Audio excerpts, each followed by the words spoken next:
Have you ever felt like an outcast in your own family, a ghost at your own table, before this quiet, underestimated woman unleashes a storm of perfectly documented ice-cold revenge? Make sure you're subscribed and have notifications turned on. The Robinson family is about to learn that the quietest person in the room is always the most dangerous. I stood in a quiet corner of the Metropolitan Foundation Gala, a ghost in a midnight blue gown, when their voices, sharp as shattered glass, sliced through my moment of peace. "My God," my mother Eleanor hissed. "Look, the defective item made it in." "How did it get an invitation?" my sister Serafina added, her voice dripping with contempt. I turned slowly, my heart a frantic drum against my ribs. 12 years. 12 years since they had thrown me out with 2 suitcases and the declaration that I would never amount to anything. Now they stood before me, a tribunal of my past, their faces masks of cruel disbelief. Serafina stepped into my path, her manicured nails digging into my arm. "Look at you," she sneered, "trying to pretend you belong here." The room blurred. Suddenly, I was 18 again, trapped in my father's study, signing away the trust fund my grandparents had left for my education. The money, I would later learn, was funneled directly into Serafina's debutante ball. They hadn't just disowned me, they had stolen my future. I pulled my arm from her grasp, my voice impossibly steady. "I'm sorry," I said, looking directly into her shocked eyes. "Do we know each other?" Eleanor gasped. My father, Dr. Arthur Robinson, a man whose professional reputation was built on precision and control, appeared at her side, his expression hardening. "Security should be notified," he declared, looking at me not as his daughter, but as an infestation. Serafina turned to the man beside her, a handsome, vapid stranger I recognized as Preston Vance III, a rising star in the legal world.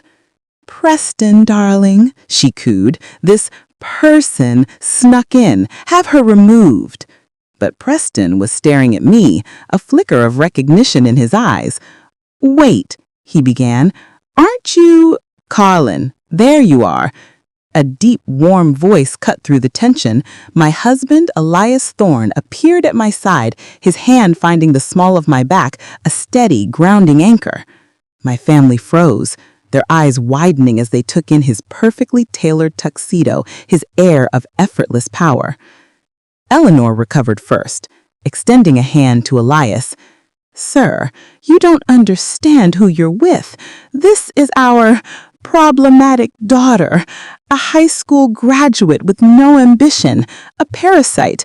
We had to throw her out for our own sanity." The words were a surgeon's scalpel, meant to bleed me out in front of my husband. But Elias didn't take her hand.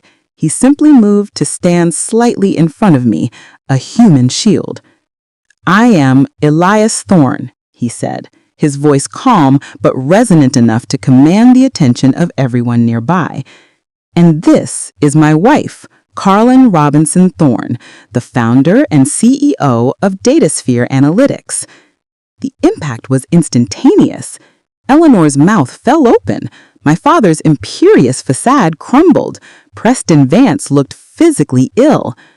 "Before she was my wife," Elias continued, pride ringing in every syllable, "she was the single best founder my venture fund ever invested in. I wrote her a $2 million seed check 7 years ago based on an algorithm she wrote herself after teaching herself to code." "DataSphere?" Preston choked out, the pieces clicking together with horrifying clarity. "Just signed a $15 million contract with my firm last month." "Lies!" Serafina shrieked, her carefully constructed persona shattering. "It's all lies! She's stupid! I'm the successful one! I graduated from Yale!" "Yale?" I asked, my voice soft, almost sympathetic. "That's funny. I heard you flunked out of community college after 1 semester." Her face went white. "And a partner at the foundation. My sources say you're an unpaid events volunteer." Preston stared at her, years of her deceptions unraveling in a single brutal moment. "My God," he whispered, "it's all been a lie." Serafina turned on me, her eyes wild with hate. "You bitch!" she screamed, and her hand swung out, not at me, but at Preston, the slap echoing through the ballroom. Security materialized, and as they dragged my screaming, thrashing sister away, I knew. The war had just begun, but the first battle was undoubtedly mine. The lines have been drawn. The battlefield is the cutthroat world of New York's elite. If you believe in the power of fighting back with irrefutable success, smash that like button and let me know in the comments, what should Carlin's next move be? The Robinson family didn't retreat, they counterattacked. They launched a vicious smear campaign, spreading rumors about my character and my company's business practices. My father, Dr. Robinson, cornered me in a hospital parking garage, his voice a low growl. "You've gone too far, Carlin. Former patients are coming forward with malpractice claims that could ruin me. You must fix this." Preston's law firm, it turned out, had been burying my father's mistakes for years. "Sounds like you're reaping what you sown," I told him, and walked away. But their most audacious move was a lawsuit. Citing obscure filial responsibility statutes, they sued me for $5 million in elderly support. They gave a tearful interview on the local news, painting themselves as abandoned parents betrayed by their cold, ungrateful daughter. Our stock dipped 3 points. "We could settle," my lawyer suggested. "Make this go away quietly." "No," I said, my voice like steel. "I will not pay them a penny for their extortion." While they were playing to the cameras, I was working in the shadows. A forensic accounting team unearthed the evidence I'd always known existed, a clear paper trail showing the $150,000 from my grandparents' trust fund, money explicitly from my education, being transferred directly into Serafina's personal account to pay for her debutante ball. It wasn't just a family betrayal, it was felony embezzlement.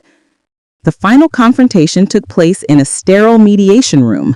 They sat across from me, haggard and desperate, their lawyer droning on about family loyalty. I remained silent. Then my own lawyer slid a single manila folder across the table. "You are suing for parental support," she began, her voice calm and measured.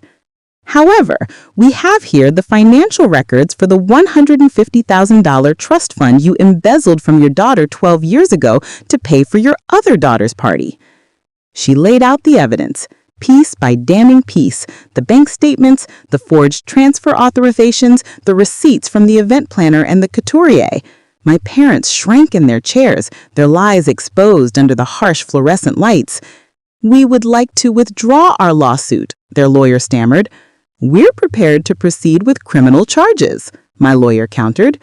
"Please, Carlin," my mother wept, her voice stripped of its usual manipulation. "We'll lose everything." I looked at the people who had called me defective, who had stolen my future and thrown me out like trash.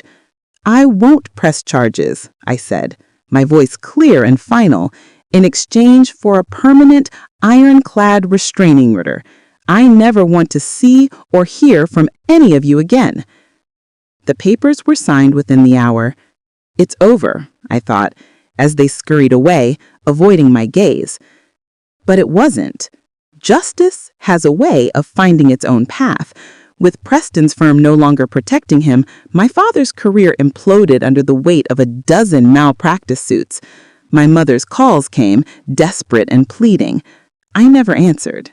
6 months later, I stood in the headquarters of Datasphere Analytics, my company stronger than ever. The scholarship foundation I had created in response to my stolen education fund was awarding its first full rides to disadvantaged students. My revenge wasn't in their downfall. It was in my ascent. It was in proving that the defective item they had discarded was, in fact, priceless. They say the best revenge is living well. What do you think? Is true victory found in justice or in the empire you build for yourself afterward? Share your thoughts in the comments below. And if this story of strategic triumph inspired you, subscribe for more content that proves the underestimated are the ones to watch.